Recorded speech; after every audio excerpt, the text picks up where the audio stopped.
तो दोस्तों आप मेरे सामने एक गुलाम अली का गजल पेश कर रहे हैं, कैसा लगेगा आप कमेंट में करके बताइएगा। तो चलिए सुनते हैं गुलाम अली का गजल, बहुत सा प्यारा।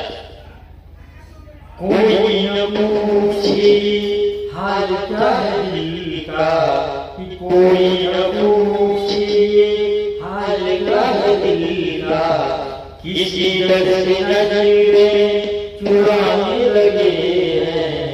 कोई न पूछे हाल क्या है दिल का, किसी दर से नजरें चुराने लगे हैं, किसी दर से नजरें चुराने